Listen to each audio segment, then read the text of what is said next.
কিছু চিত্র, এখানে কিছু চিত্র দেখানো হয়েছে।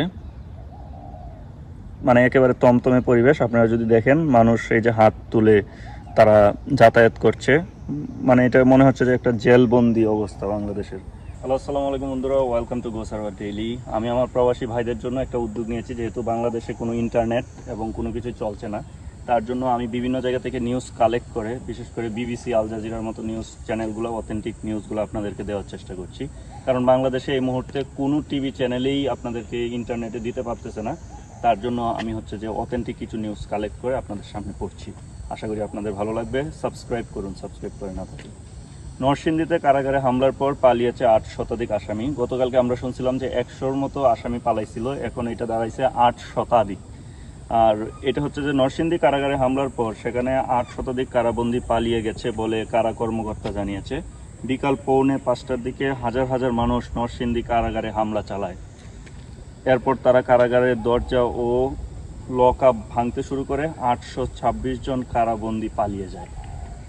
সো এটা কিন্তু আমাদের আন্দোলনকারীদের একটা বিশেষ সফলতা, কারণ তারা কিন্তু দেশে কোনো কিছুই মানছে না এই মুহূর্তে। তারা দেশের যে অন্যায়ের বিরুদ্ধে রুখে দাঁড়াইতে হয় কীভাবে তা দেখাচ্ছে। তারপরের যে নিউজ, চট্টগ্রাম ও রাজশাহী শহরের পরিস্থিতি। এটা 3 ঘন্টা আগের একটা নিউজ বিবিসি থেকে। সারা দেশে সেনাবাহিনী মোতায়েনের কথা জানানো হলেও বেলা 1টা পর্যন্ত চট্টগ্রাম শহরে সেনাবাহিনীর উপস্থিতি দেখা যায়নি। নগরের মোড়ে মোড়ে চেকপোস্টে বসিয়েছে পুলিশ, এছাড়াও শহরে পেট্রোলিং করছে বিজিবি। তারপর রাজশাহী হচ্ছে শনিবার বেলা 12:30 পর্যন্ত রাজশাহীর কোনো বিক্ষোভ বা সংঘাতের ঘটনা দেখা যায়নি বলে জানিয়েছে স্থানীয় সাংবাদিক শফিকুল ইসলাম। শনিবার দিবাগত রাত 12টা থেকে কারফিউ জারি করার ফলে শহরে যান চলাচল ও দোকানপাট বন্ধ রয়েছে। তারপর হচ্ছে 3 ঘন্টা আগের আরেকটা নিউজ। এটা হচ্ছে, আশা করছি কারফিউ দিয়ে এই সমস্যার সমাধান করতে পারবো। আইনমন্ত্রী বলেছে যে সে কারফিউ দিয়ে নাকি এই সমস্যার সমাধান করতে পারবে। বাংলাদেশের আইনমন্ত্রী আনিসুল হক বিবিসি বাংলাকে জানিয়েছে, চলমান সহিংসতা থামানো এবং রাষ্ট্রের গুরুত্বপূর্ণ স্থাপনাগুলো রক্ষা করার জন্য সরকার কারফিউ দিতে বাধ্য হয়েছে। তারা আসলে বলতেছে যে রাষ্ট্রের যে জিনিসপত্র আছে এগুলো যাতে না ভাঙচুর করে, তার জন্য কারফিউ দিচ্ছে। কারফিউ আসলে দেওয়ার মেইন এখানে আরও অনেক কারণও আছে।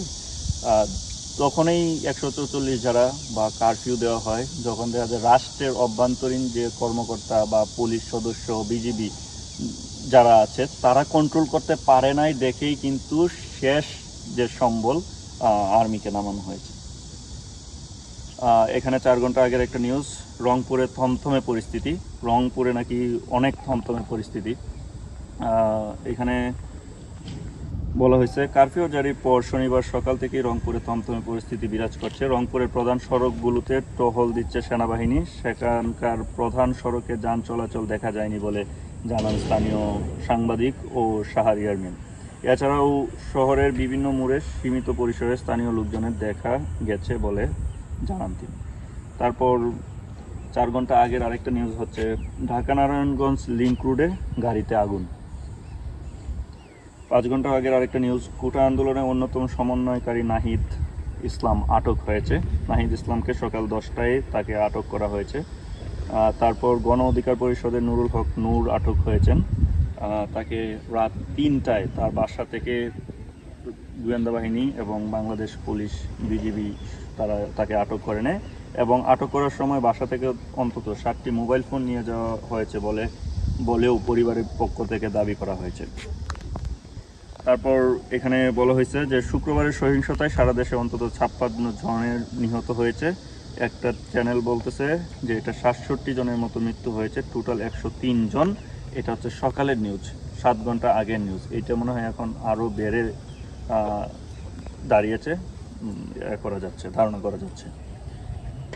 তারপর যদি আমরা দেখি যে হাইকোর্টের রায় বাতিল চাইবে রাষ্ট্রপক্ষ। অ্যাটর্নি জেনারেল বলছে যে হাইকোর্টের রায় বাতিল চাইবে। এই জিনিসটা যদি 2-4 দিন আগে চাইতো তাহলে তো আমাদের ছাত্ররা এরকমভাবে মারা যাইতো না এবং সাধারণ মানুষের এত ক্ষয়ক্ষতি হইতো না।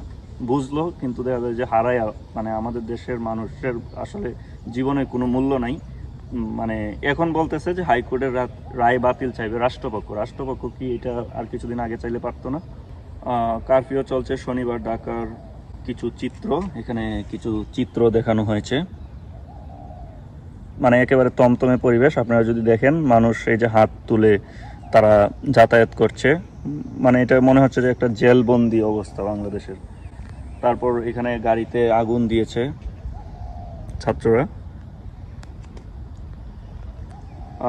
এবং 41 মিনিট আগে বলা হয়েছে যে নাহিদকে আটক করা হয়েছে। কোটা আন্দোলনের যে সমন্বয়কারী তাকে আটক করা হয়েছে 7 ঘন্টা আগে, কিন্তু এখানে বলছে যে নাহিদ ইসলাম এখন কোথায় আছে।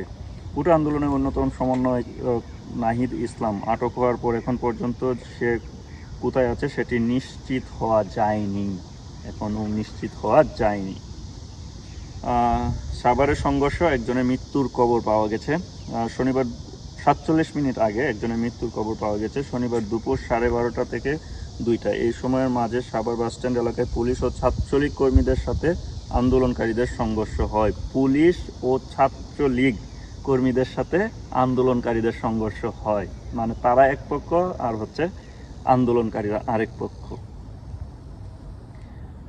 নতুন বাজার বাড্ডা সহ প্রগতি সরণিতে যে চিত্র দেখা গেছে, সব জায়গায় তমতমে পরিস্থিতি। এই যে এই চিত্র দেখিয়েছে, শুধু পুলিশ বাহিরে ঘুরপাক করছে কিন্তু আন্দোলনকারীরাও আছে, থমথমে পরিস্থিতি বিরাজমান। বিএনপির নেতা নজরুল ইসলামকে আটক করা হয়েছে। বিএনপির নেতা নজরুল ইসলামকে আটক করা হয়েছে তার বাসা থেকে। এর জন্য বিএনপির চেয়ারপারসন প্রেস উইং থেকে এক খবর নিশ্চিত করা হয়। মির্জা ফখরুল ইসলাম আলমগীর ঘটনার উদ্বেগ প্রকাশ করে অবিলম্বে তার মুক্তি চাচ্ছে। প্রধানমন্ত্রীর 2 বিদেশ সফর বাতিল হয়েছে। প্রধানমন্ত্রী শেখ হাসিনার পূর্ব নির্ধারিত স্পেন ও ব্রাজিল সফর বাতিল হয়েছে। শুক্রবার পররাষ্ট্র মন্ত্রণালয়ের পক্ষ থেকে এই ঘোষণা এসেছে বলে জানিয়েছে প্রধানমন্ত্রীর ডেপুটি প্রেস সচিব ইমরুল কায়েস। তিনি জানিয়েছেন, কোটা সংস্কার আন্দোলন নিয়ে দেশের উদ্ভূত বর্তমান পরিস্থিতি বিবেচনা করে প্রধানমন্ত্রী এমন সিদ্ধান্ত নিয়েছে। তো এই হচ্ছে দেশের পরিস্থিতি, আপনাদেরকে জানানোর চেষ্টা করলাম। আমি আপনাদেরকে এর আগের ভিডিওতেও বলেছি, আমার চ্যানেলে মোটামুটি 15,000 সাবস্ক্রাইবার হয়ে গেছে। এখান থেকে আমি যে আর্নিংটা আসছে মেডিকেল ইকুইপমেন্টের জন্য, এবং যারা আছে আমাদের ফ্রেন্ড সার্কেল বা যারা আন্দোলন করছে তাদের জন্য আমি পাঠিয়ে দিয়েছি অলরেডি। আর আপনারা যদি ওদের পাশে থাকতে চান, মেডিকেল ইকুইপমেন্ট এবং খাবার দিয়ে যদি সাহায্য করতে চান, তাহলে নিচে ডেসক্রিপশনে ইনফরমেশন দেওয়া আছে, আপনার ব্যাংক অ্যাকাউন্ট নাম্বারে আন্দোলনকারী যারা আছে তাদেরকে সাপোর্ট করতে পারেন। So thank you very much, thank you.